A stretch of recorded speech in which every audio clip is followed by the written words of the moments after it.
So, my name's Tim. I'm many things. I'm a historian, a sword fighting instructor, but today I think I'm on a panel with some polyamorous, also kinky, definitely thinking. But I decided to start this panel because there's not a lot of discussion of polyamory generally, and certainly not in relation to geek culture, so it'll be something to talk about. Anyway, I'm going to be horrible to make the panel introduce themselves, mostly so I can use the line panel introduction powers activate. I think this is a bit of a funny Thank you so much. It's really loud out there. Hi, my name is Jenny. Jenny Scheurle. I am a game designer, actively working in this industry at the moment. I look like a funky space mechanic because that's the game I'm working on. It's called Object in Space. It's on the show for us in case you want to play a spaceship. Yeah, I am also here because I'm polyamorous and because I have a certain interest in using games to educate people on what we are and what we do, and people always find that super scary and weird people. I think are plagued by a lot of misconceptions, and games being games are a fantastic way of making that maybe a different thing and educating people on intimacy relationships that go beyond what we have established as a norm. So hey, I'm Rach. So I'm here primarily because I'm polyamorous and have been for the last 3 years, and being so young as well, I'm only 20, that can be kind of scary, especially when there's not many kids around your age who are looking for multiple partners. But so far I've been having fun. I also make games for kids, and I'm primarily here because I like to explore polyamory and its relation to Eastern culture, and I think that's really interesting how it's portrayed in anime and manga in particular. My name is Mateja, Simovic. I write for Caps Computers. I've been doing it for a couple of years now. I am pretty much now their assigned film guy, so any new films and stuff like that I go out to see and review. I'm also a screenwriter, and I've been polyamorous for many years. I'm interested in exploring polyamory and geek culture because I feel like games in particular, you can sort of create an experience that at least gets into more of the nuts and bolts of what it's actually like to live in a polyamorous relationship, which I feel is missed in something we film maybe a couple of hours to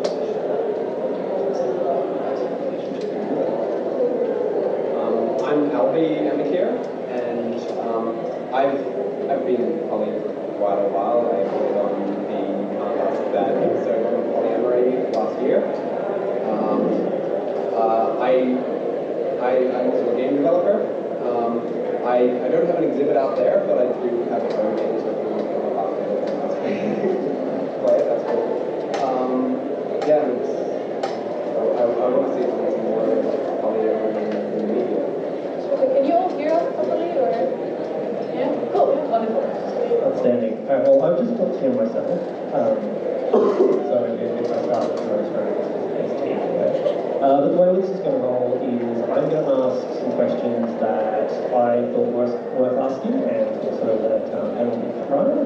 And then fairly quickly we're going to launch into audience questions. Just because I found when I was researching this environment, what is the actual discourse around polyamory, polyamory gaming, and the discourse is really quite wide. I feel from listening to thinking at the time, there was Jim Scheurle talking about Fallout 4. So we're probably going to start from the beginning. And I'm going to ask what is polyamory, and what is it specifically to you, and also how would you differentiate from other forms of non-monogamy? So let's just go along, make it life easier. Okay. I'll answer this from a very personal perspective because I feel like that works better for what we do. At least in my personal experience, the more people I meet who are polyamorous are, the more I feel like that they have very individual forms of living that, and I will not take the credit for defining that. So for me personally, I have always felt a little bit limited by the way people define relationships and the way we are intimate with other people, and felt a little bit like caged in the perception of that, because I have built very, very close and intimate relationships with people that others would call friends. For me, that is very different. I feel very close, loving relationships towards people who I, for example, don't have sexual relationships with, and I want to call them my partner, and I want, because they feel like partners to me, they feel like partners in life and in long-term connection with me. So yeah, for me it's more a question of definition, I think, because I've always lived my relationships in that way. So yeah, I think it's just a word that at some point came to play. I always was of the opinion, or required from the partners who wanted to closely be with me for longer periods of time, that they needed to be open to me having close intimate relationships with other people too. Whether they were sexual or not, it wouldn't really matter. I have people who are with me for many, many years already, even if I don't live in the same city with them, who I would call partners, because they know everything about me and my life, and who I talk to on a daily basis about how I feel, who I am, and what's my role in my life. So yeah, these people are my partners. That's really it. Yeah, so for me, as Jen said, polyamory is a very personal kind of definition for me as well. So growing up, I'm the first generation of having a Lebanese mom and a British father. So my father wasn't really on the scene. He worked with bereavement from about the age of 6 for me. So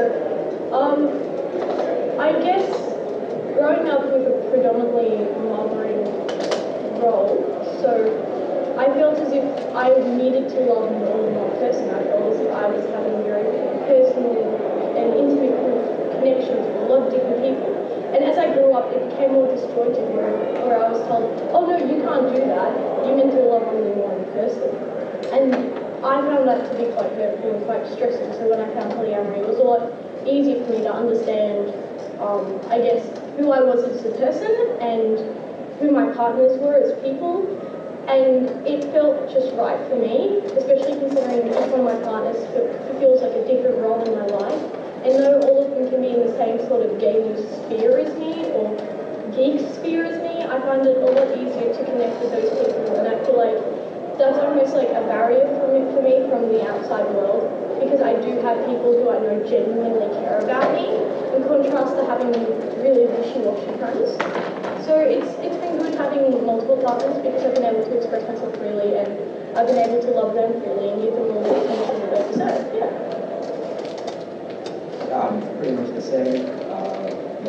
I value intimacy in my relationships, whether they're physical or platonic. I honestly approach polyamory quite differently.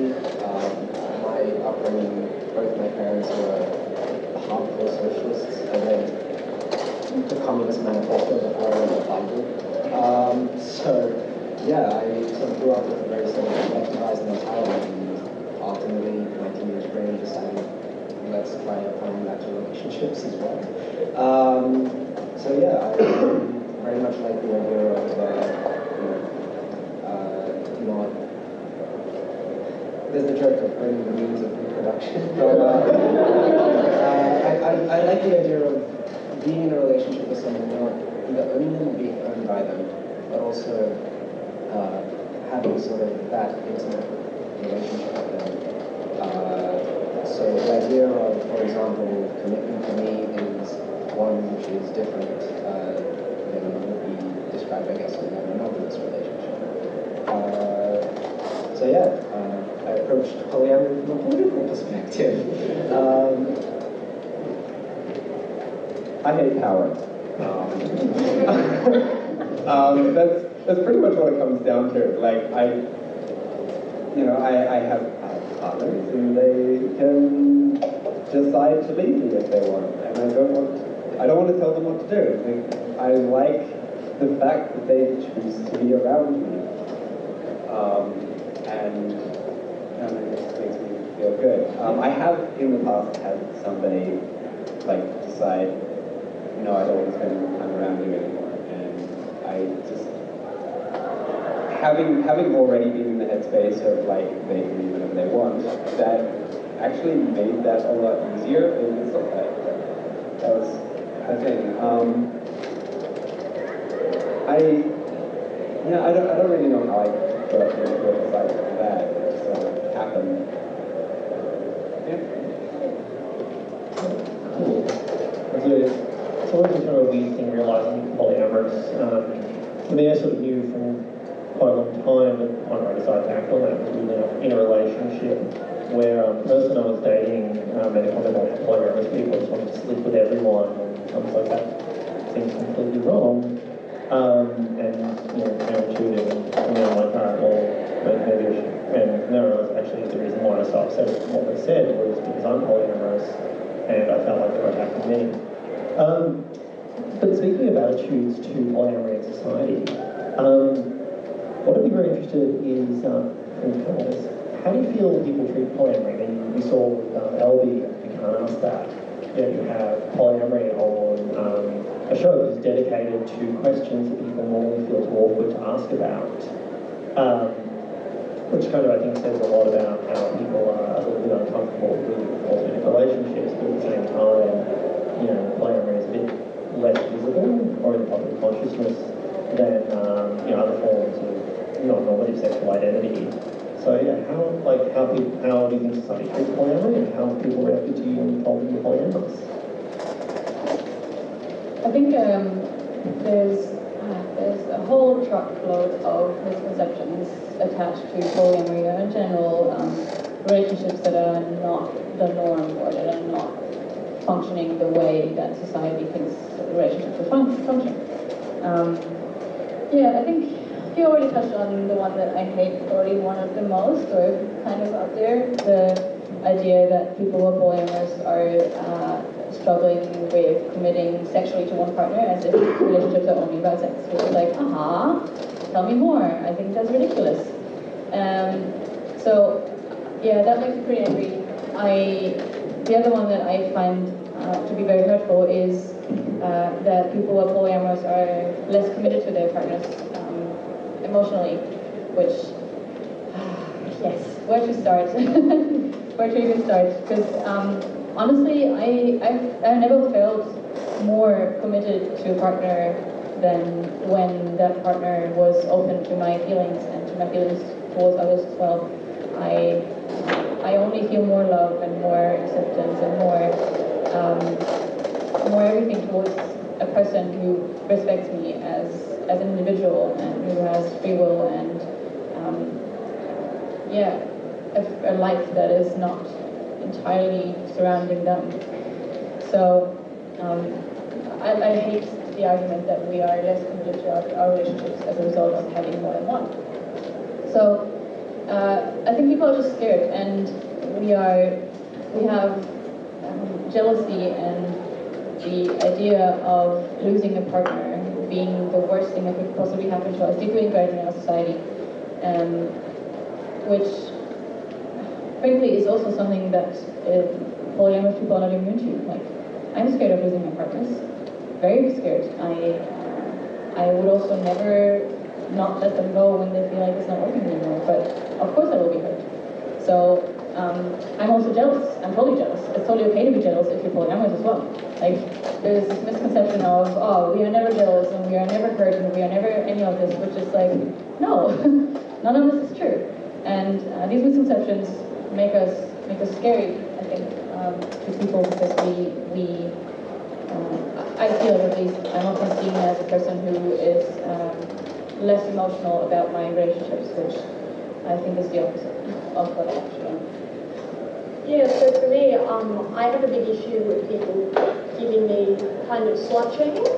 So I have an issue when I say, oh, hey, I'm polyamorous, that means I have multiple partners.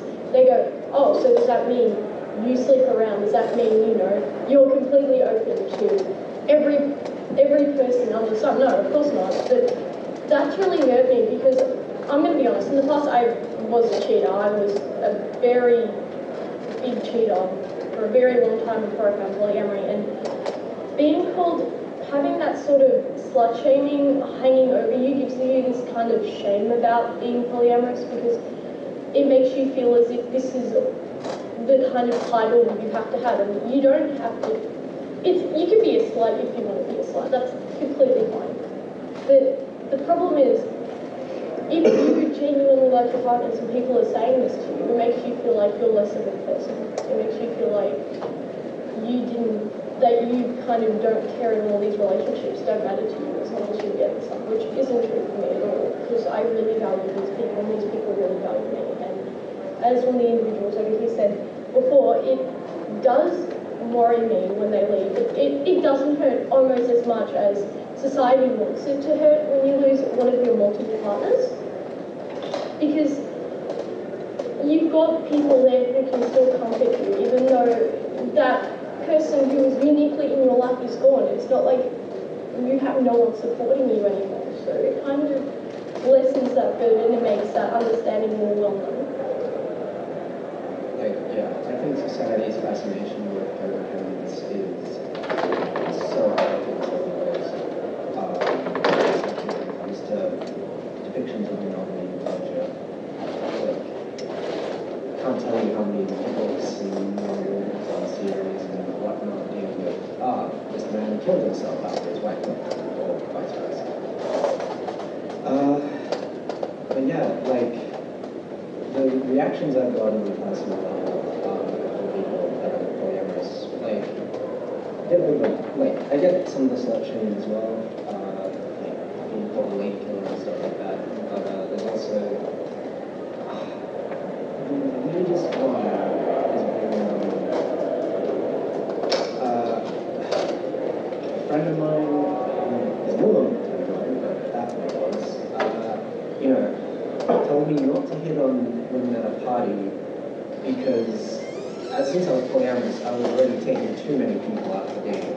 Oh my god, I get that so much. Oh my god! I'm being greedy. I know! Oh yeah, so to all the rest of us. Absolutely, yeah. So, yeah, it's just kind of like... What if, like, I can't, sorry.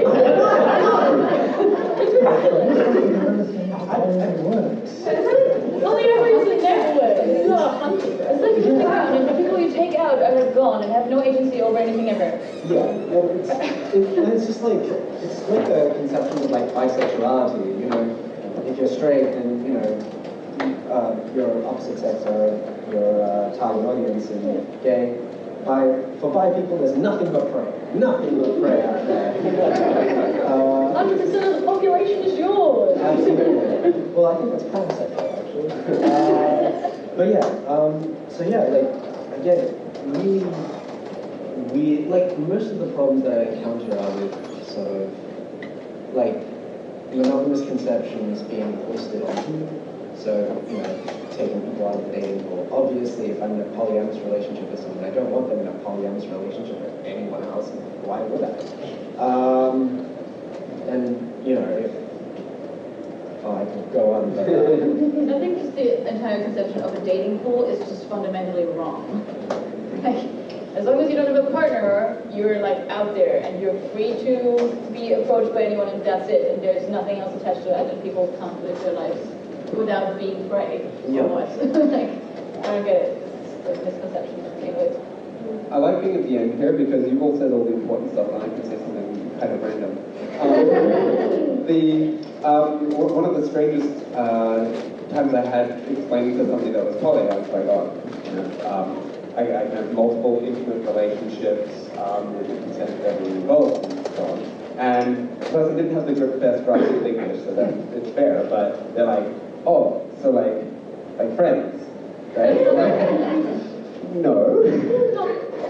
It took a while. It's really strange, and first time trying to explain polyamory to my brother, and I didn't even try. Yeah. It's like having the talk, but reverse. It got to the point where I was like, well, I just give up, like, even just getting to understand. But suppose the other question then is we've seen that monogamy is actually quite a core thing to, to the way normative relationships are constructed, to the sociology on sociology. So I often see that reflected in geek culture. There's a huge thing like the Hunger Games, the love triangle, and also like shipping wars. And my absolute pet peeve with fan culture, which is the idea of the one comparing like Katara can date both Zuko and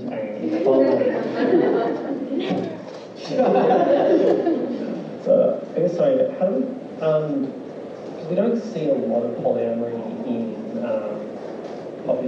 in sort of geek culture, but we do see a lot of monogamy, and how do you think that makes particularly people in geeky social circles react when you say, oh, I don't have just one partner, and the bigger one actually for me as a guy, if I'm saying, well, my partner has other partners.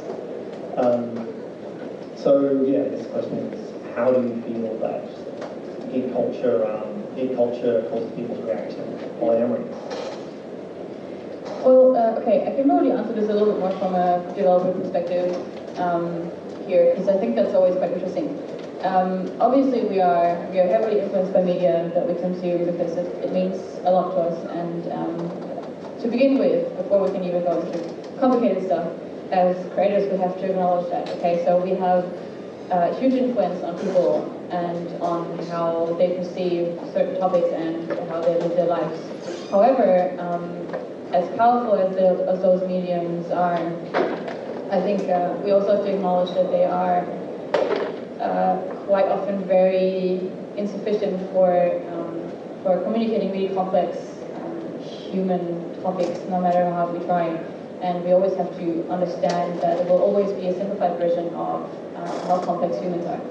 So, that being said, from a purely gameplay perspective, making polyamorous relationships work is actually quite complicated and quite intense when it comes to resources that you have to pour in to make it believable and valuable. That being said, I think it's still super, super important that we do that. So we have some games that try.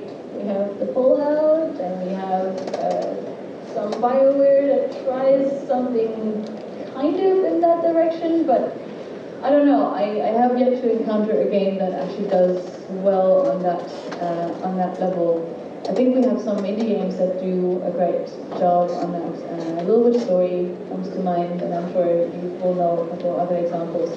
But yeah, just imagine the workload going into a narrative branching game that also involves fully fleshed characters and acknowledging other relationships if you allow polyamory. We already struggle representing complex interpersonal relationships in games, and we're just starting out to figure out how to give people and NPC characters agency. So we're now in an era where you can date NPC characters in games. We are kind of getting to a point where some of those characters will reject you, which I think is a huge win. Hooray! Because that's only also part of what people do. They will reject you. Fun relationships in general. Yeah. I would love to see as next step characters that will leave you, which is like, ooh, try to pitch that to a publisher. Like giving the actual player a potential heartbreak is a difficult thing to pitch to publishers, because we are still stuck in this idea of games need to empower players, and games need to always revolve around the player, which I think has its place, but I think other things need their own place as well. I definitely agree with that. I think a big thing that jumps to mind for me is The Sims. I think the only time that a sim will leave you is if you try and date another sim. Polyamorous relationships do not exist within the god sphere, which I think is absolutely ridiculous. But as a children's game developer, I can't give a tree eyes, let alone give a, make a character have two dads, let alone represent a polyamorous relationship, because it's all about that kind of, when is it appropriate to tell a kid this sphere? And that's a really hard question. And As a developer, I don't think it's my place to say, especially for kids games that are ranging from 2-year-olds through to 10-year-olds, from 10-year-olds through to teenagers. I can't provide the answer for a parent on when that's appropriate for their child. I don't, because everyone's different, and because everyone's upbringing of a child is different. So I find it quite difficult to introduce these kinds of concepts into educational games, let alone into characters that are designed for children. I think it's being better represented within a kind of teenage sphere, sort of like shows like Adventure Time and shows like Steven Universe, where they start to introduce those concepts of other relationships and polyamory and whatnot. But yeah, I think it's quite difficult to introduce those concepts to very young children. And yeah, but I think as well with teenage sort of and young children sort of shows, you have fanfiction.net, which is a great way for people to create these relationships that they want to see within these characters. But so far, I feel like people aren't addressing it properly, because the only time I see like 3 characters being shipped together is when they want to have a threesome. So, you know, I think it's very important that these are addressed and that more people are starting to look at those alternative relationships. Some of these childhood experience included running the international at the same time as being exposed to Pokemon. Look, it was interesting.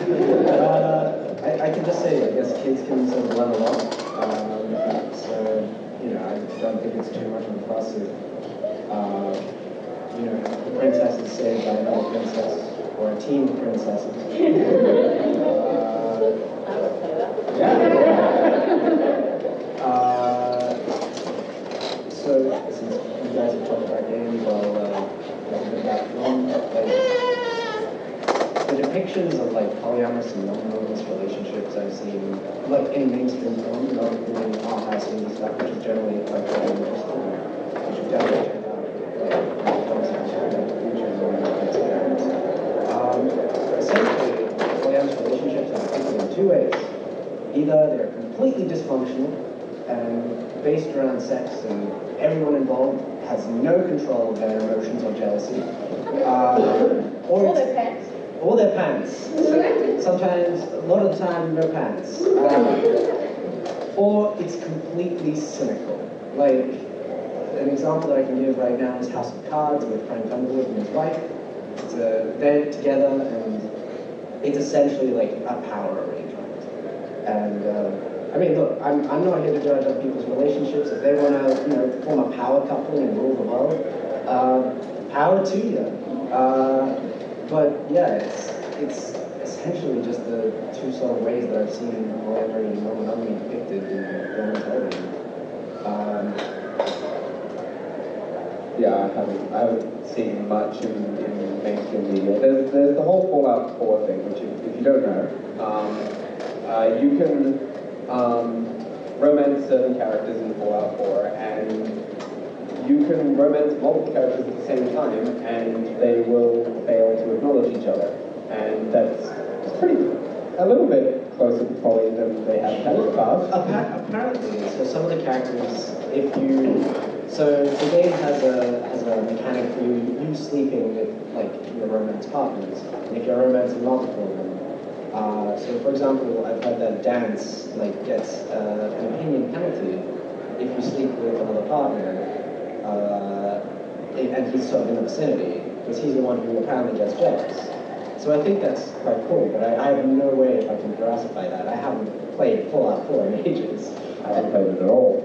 I would even argue that that from a game development perspective, the setup in Fallout 4 being all about them not really acknowledging each other, even if you romance all of them, apart from this one instance, is due to player empowerment. You can romance all of them, and you will not miss out on content, which is totally a thing, but not really what representation looks like. So I just brought it in. Yeah, that's true. We're about to launch into questions, so I'll get to you first, of course. But I actually saw something of in my Witcher 3, and it's kind of remarkable in that you can go through and sleep with all of these different female characters. characters through the course of the game. And in some cases even there's a full plot line, so it feels like a proper romance rather than the quest to get sex. Like fairy tales, like fairy. Yeah. But here there's a sort of a full story at least. But you still have to choose between Triss and Yennefer, and even though you romance them through separate parts of the game, if you choose both, the game punishes you for it by the two finding out about the fact that you've been sleeping with them both, and they both tie you to a bed and leave you. Whereas if you choose only one of them, then you get to have a happy relationship, which is one not poly at all, because there's no kind of interplay between your other partners, but also it's got this kind of weird Madonna whore complex where it's totally okay for girls to sleep with all these other women, but the two women that you might have proper relationships with, and therefore by extension have proper respect for, you have to be anonymous to one of those, which is kind of its own way being problematic. And it's been annoying me a lot recently, so it's kind of been nice to vent. So we are moving on to question time, so I promise... actually though, can I just bring up one indie game that I really like first? It's called Triad. It's a little puzzle game about 3 people who are trying to stay the night in the same bed. And a cat. And the And so very representative of Polyamory. yeah, like it's these 3 characters have just had a wonderful time, and like one of them is like, okay, well I guess I'm sleeping on the couch like normal, and they're like, oh no, you know what, we can try this, and you'll place them on the bed, and then you'll experience the nighttime, and one of them will roll over and maybe fall off the bed, and the other one, like one of them will kick the other one in the face, and then the cat jumps on the bed at some point in the night. jumps on his face or something. Yeah, and so you've got to, so you go through several nights trying to figure out how best to lay out these Tetris pieces of people. And it feels like the kind of game that can only exist with polyamory, or at least some form of non-monogamy. And I really like it, we should totally check it out. It's great, yeah. Try it. All panel endorsements. So, question time, and we already have a question, which is super efficient. Totally not planned. What's your opinion on the way that the Sensei Netflix show handles the relationships between Costa and also outside of, especially with Moki and her partner? Sensei. I think the way that the Wachowskis are exploring that is really clever. They're always exploring some really interesting stuff in all of their films. The Matrix, I absolutely love as a queer text, especially now that they're both turned out to be sisters. That's a really awesome subtext for the film. I'll be honest, I've had a hard time getting into Sensei. I've read the summaries and the synopses, and it looks pretty good, and I trust that the Wachowskis are exploring it in an interesting way. But what are your thoughts on this?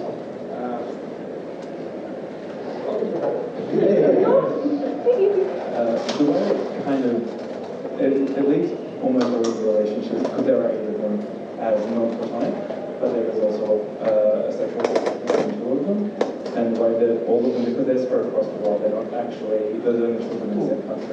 Sorry, just to give the premise of Sensei, it's basically a sort of fictional universe where a bunch of people have developed telepathy, and It's more empathy than telepathy. okay. So they experience what others are experiencing, and so you can imagine that it would be interesting sort of to be one of those 8 and experience the notions of someone else's relationship in that circle.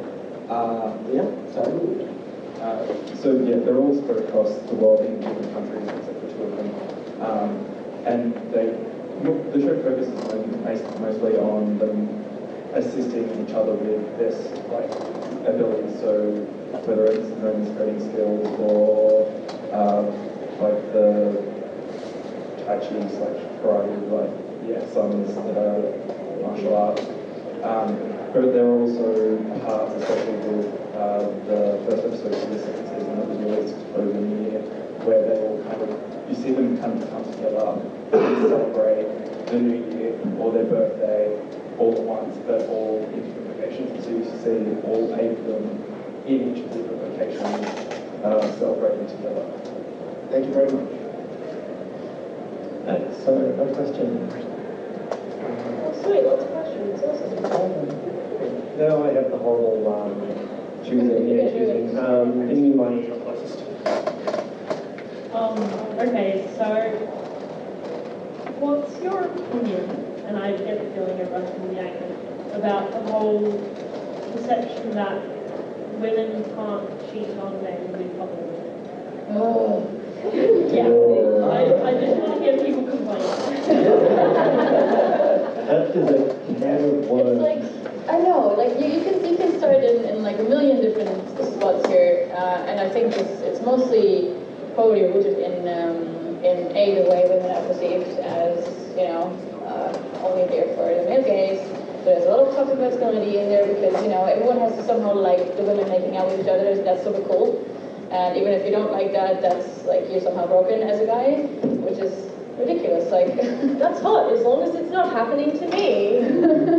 like I think it's just rude. I think it's absolutely rude and reinforces toxic masculinity, reinforces that women's bodies are only there to please men, and that women can't have serious relationships with each other that are to be taken seriously as relationships. Really is a polite way of putting it. Yeah. Damn it. So actually, this is a weird one for me. When I first started talking about polyamory, I was hanging out at Ben's workshop quite a bit back in the Geeky days. And the discussion around it was totally okay if your girlfriend has other girlfriends, but if she has another boyfriend, then you're somehow emasculated. Which is, I found quite bizarre, but yeah, that is the dominant attitude. So do anyone else want to jump on that? Or, I can have a bit of a jump. So in Japan, it's if you get married, it's okay for the man to have sex with multiple women as long as he doesn't marry or start dating them, because they're so stressed and their life is so hard and they're supporting you and they're taking care of you and that you're meant to be okay with it. But I've started to do more research about polyamory in Japan, and that's completely normal, but having a polyamorous relationship with multiple women in particular is so hush-hush. Even if you're talking about it to someone, you're not technically talking about it with them, you know? And it's such an odd thing that, you know, sexual relations is fine, but building a deep and proper relationship with an individual is not, because I feel like sex and, you know, intimacy and relationships kind of go hand in hand, so I find it to be quite odd. cool, so I'll try and work my way down. So I discovered the concept of polyamory through being in the geek spaces and pop geek culture. But I know that a lot of people who get involved in geek culture and geek online spaces end up at the red pill, which is not what we want. So I wonder if there's anything we can do about that. What is that? I don't know what that is. It's the Reddit MRA. Just don't tell him. Let him live. So geek culture can lead to this idea of gamifying relationships, particularly with men trying to win women and all of the negging and pick-up artist stuff. And it just seemed very strange to me that the same similar online spaces can lead in two such different directions. I was wondering if we could tilt the balance in any way. If you have any ideas. Honestly, call out and shame the living shit out of these people. The red pill in particular is so toxic and abusive, and I'm sorry, just a quick trigger warning here, is so much about rape that there is no excuse for this space to exist in any format ever. So tilting that one over is a mammoth task, but consequences. These things that are advocated on the red pill are illegal and are abusive, and that's all you can say about this. these people are criminals, and advocating for being abusive towards your partners or your sexual partners or whoever is to be shamed and to be called out and to be prosecuted. The only time I've ever questioned polyamory was when Rach complimented me on my ability to like, I explained, like, yeah, I've got multiple relationships with women. Like, dude, you're a god.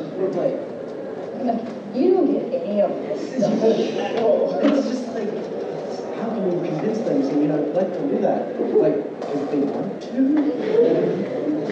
Like, I want to be in a relationship with them, they want to be in a relationship with me, I treat them like people.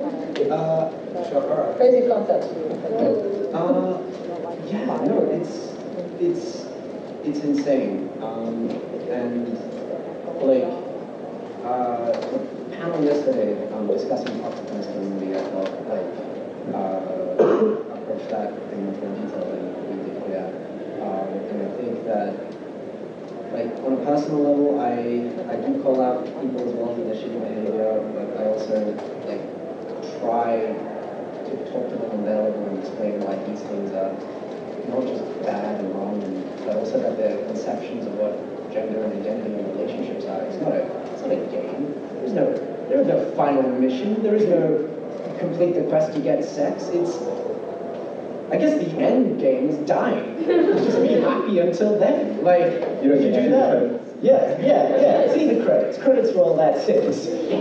So yeah, like, if you don't see relationships as like this linear progression of, okay, we're dating now. Now we're having sex. Now we're married. Now we have a family and kids. Now we're old and retired. Now we're dead. If you don't see it like that, if you see relationships as this sort of engagement on both sides, a consensual engagement where everyone's an eager participant, then no, like, I think that's a much more healthier way to sort of, and it's something that they can hopefully grasp. If you have the energy for that, that's really good. I've got a lot of energy. I think we see the masculine panel yesterday, which was also known for it. There was a big emphasis on also cis men calling out rape laws and saying not in this space, which I normally agree with, but I think there are plenty of people out there, cis men included, who may not have the energy for that, but it's still worth trying. Alright, so next question. So I guess this doesn't necessarily relate to geek culture in general, but with how do you feel about the gatekeeping with polyamory in general with the queer community? Like, I personally find that my identity as a polyamorous woman is on par with my identity as a pansexual woman, and that they're integral to each other, and that polyamory belongs in the queer space, but it seems to be like all the monogamous relationships that especially most of them that you see like advertised in media and whatnot are all monogamous. There are a couple of ads that I saw that made me really happy. Like, they bought from Medibank and or ANZ, and they had like a poly couple in there, like a shy ad, and that made me really happy. But like most of it's I don't know. It feels like there's a very definite alienation from polyamory from the rest of the queer community. And yeah, what are your thoughts on that? And how, like, when you say that, oh, I'm polyamorous, and like, do you feel it ties in with your queer identity, or is that different? For me, I tend to see it as we are fighting a lot of the same or at least similar struggles, and being part of the queer community means that there's more people, there's more united, more together, and can help each other and deal with things better. Like, I feel, I can't really speak for anyone else, but I tend to feel that the concept of like the queer community is a safety mechanism, and to deny poly people that seems a bit strange to me. I don't know. No, it's true, but I think what we also need to realize, as hard and heartbreaking it sometimes is, that even our queer spaces and even the people in queer spaces are people, and they are not locked off from being wrong. You know, the same way as I can be a woman that can still be wrong about feminism. You know, only being part of a group that is supposed to be progressive doesn't mean that you can never be wrong about something. So yeah, I have similar experience. I feel like that not every supposedly safe space has been always welcoming towards me. I was very shocked the other day when I read about the abuse bisexual people receive is quite high, even in queer communities, even in LGBTQ communities, which I found quite shocking. And we live in this idea when, like, as progressive people, like that we are surrounded by people who will always understand, but you know, even among us, people will be wrong, and it's heartbreaking to feel that we have to do a lot of work within our own spaces, and it can be really hard. So yeah, find the people around you who understand, and I think having the right people in your closer circles is super essential, even because it can be really heartbreaking to finally have found this space that seems to suit you and fit you, and where you feel like, oh, these people are like me, and then find out that they may not always be. I felt that when I entered the game developers communities, and I felt like, oh my god, this is the space where everyone's like me, and they understand what I do, but it's just not always like that. And finding out that, for example, gaming spaces are really hostile to female developers was really heartbreaking to me, and I had to really get out of this slump. So I hope you can find people around you who will still support you and understand that we have to do some fighting in our own spaces as well. Okay, so we're going to question. Alright, well I will apologise that I've been most on this side of the room. I do have a bias towards the left side of the room. Let's go again. I was just going to ask, how do we contact you guys? We're doing a lot of talking about polyamory.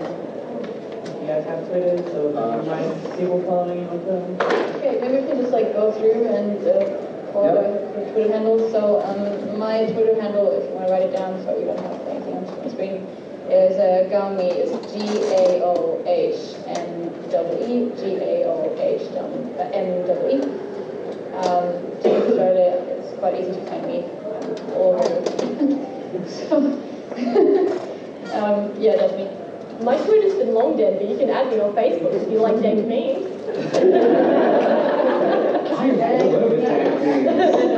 You like dank anime memes? So open up your Facebook apps and type in RACHCOSTER, Rach Coster, or you can just come up to me and say, hey, I want to add you, and I'll add you, and then I can share memes, and it'll be beautiful. It's time, yes. Collectivize the memes of production. I will steal your memes. Oh god. So you can find me on Twitter. I'm at Amakiir, MAKI_SURH. You can catch that, come up to me later, I'll give it to you easy peasy. And yeah. I have to get out my business card and find out. So I'm Albey Amakiir, so my Twitter handle is ALBEY AMAKIIR. And again, if you missed that, you can come up and put me or whatever. I have business cards. Business cards? Yeah, this is an event. I know. I still need to update mine. The way I actually found everyone, so you all have to turn around and all back. It's like the Oscars, you know, when they sit at the back, like next to the celebrity at the Oscars? It's like that. Which is also making things very confusing if the next person asks a question. The way I actually got the panel together mostly is I went on Facebook and went to the City Polyamory page and asked. the polyamorous community is really, really friendly. Like, of all varying communities I've gotten into, like the poly community, particularly in Sydney, has been kind of the most welcoming and the most kind of just open and happy to have new people in. So, by all means, contact people that way. I actually don't have Twitter. So I never think of anything to say, but I'm happy to give out my contact details if you want to get in contact with me. I do have a business card that's got about 5 names on it because it's a business card for the sort of fighting school I'm part of. So if you're interested in sword fighting as well, so good question. So, hello. I feel like at the moment, as the panel has already spoken about, you have the two extremes of like Fallout, which is where, well, when you have polyamory in the first place, Fallout, which is, you know, where nobody recognizes it, no one talks about it, but you can do it and that's fine. Or The Sims, where you can, like get into a relationship with as many people as you like. And when I first found out you could do that, I thought it was like good poly. I was like, wow, for the first time you can finally freaking do this. Until, you know, you bring them together, and then when they realize that you're with another partner, they're like, oh, what, no, like, we're all breaking up with you. Like, yeah, it's really, really crap. And I mean, with The Sims, for example, it is kind of, it has to necessarily be one of those games where, like, it's the player's choice, what the player wants. Like, they could easily put that in there and it would be good. But for something like, Fallout or Dragon Age or something like that, just to have the option to ask somebody that you're in a relationship with or that you would like to be in a relationship with, whether they were interested in something like poly, I'm not sure how possible that would be. But again, that whole idea of you can be rejected by somebody if that's not their character wouldn't do that. Or you can actually have that conversation. That kind of thing would be, you know, as someone who is poly, seeing that kind of thing would just absolutely kind of cap it off at something that I can see represents all of the forms of relationships that I can be in. Even if there's just like one person you can do it with who will do it, or even if no one does it, at least if you could just talk about it rather than just, oh, you're cheating on me, like every single time that you get into a relationship with multiple people. So it's like, how possible do people think that will be, and what can we as consumers do to encourage that kind of thing in games? Who wants to start, me or you? I can start. Okay. Yeah, so I think I touched on it a little bit before when I talked about how it's really difficult to actually make that happen on a scope kind of, yeah, when it comes to scope, it's just a lot of work because I'm trying to break this down a little bit. So the regular Bioware game has I think 80,000 lines of dialogue that need to be VO'd, which is a lot of work, like a lot of work and a lot of money.